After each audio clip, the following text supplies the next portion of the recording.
So, the World Economic Forum's latest global risks report is out. And spoiler alert, the outlook is pretty turbulent. In this explainer, we're going to cut through all that global noise and figure out what these massive risks really mean for businesses right here in Southeastern Europe. Let's dive in. Now, just so we're all on the same page, everything we're talking about today comes straight from the 21st edition of that report. Our specific mission here is to zoom in on how these huge global trends might send ripples through the business community all across Southeastern Europe. And here it is, the report itself. Every single year, it pulls together insights from over 1,300 experts from all over the world to map out the biggest threats on the horizon.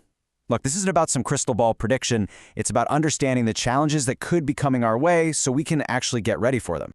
So what's the big picture? Well, the report really doesn't pull any punches. It paints a pretty stark image of a world facing some serious instability right now.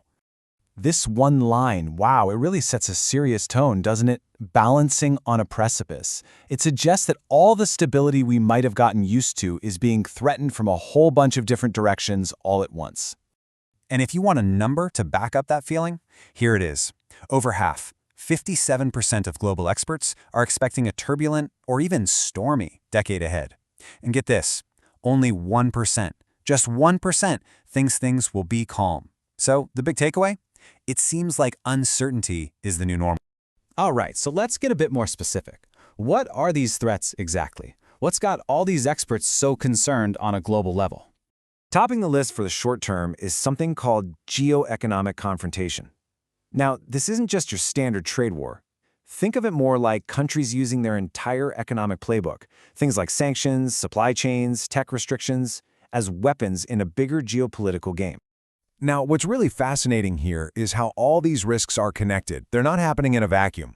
You've got this geoeconomic confrontation at the top, which gets amplified by misinformation and deep societal divides, and all of that is happening against a backdrop of fears about the economy and the constant threat of cyber attacks. It's kind of like a perfect storm brewing. Okay, so that's the big 30,000-foot global view, but let's bring it all the way down to the ground level, right here in Southeastern Europe. And this right here is the key question for our explainer. How do these massive, kind of abstract global risks actually show up as real, concrete challenges for companies operating in this part of the world? And the report actually gives us a direct answer. Check this out. Business leaders in Croatia and North Macedonia, their number one worry is inflation. For Slovenia, it's a broader economic downturn. And notice the common thread. In both Croatia and Slovenia, finding talent and dealing with labor shortages is a top two concern. These aren't just vague fears. This is the stuff they're dealing with day in and day out. So we know what the local concerns are. The next logical step then is to figure out the why. How are those huge global risks actually causing these specific local headaches? Let's connect the dots. Remember those big global pressures we just talked about? The geoeconomic showdowns, the threat of a global downturn, all the chaos and critical supply chains? Well, this is exactly how they land on your doorstep. That global economic uncertainty? It's a direct line to the persistent inflation worrying leaders in Croatia and North Macedonia. That same global competition and economic shuffling, it's a major reason why businesses in Slovenia and Croatia are struggling with talent shortages. You can literally draw a straight line from the global stage to the local balance sheet. Okay, so the picture is definitely challenging, but the report isn't just about sounding the alarm bell. It's also about trying to find a path forward through all this turbulence. The report's big message here is pretty clear. Collaboration.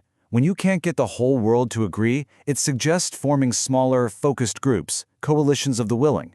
It also really hammers home the need for governments and businesses to talk more, to create a clearer, more transparent environment. For a business, this is all about trying to create some predictability when the world outside feels so chaotic. Ultimately, this whole thing is about building resilience. It's a lot like this structure here. A resilient economy, a strong business, it's built piece by piece with strong connections, smart cooperation, and a clear idea of where you're going. It's about strengthening your foundations so you can withstand the storms when they come. And that brings us to this final thought. In a world that feels defined by risk and competition, the real challenge for businesses and leaders in Southeastern Europe is to find the unique opportunities hidden inside these crises.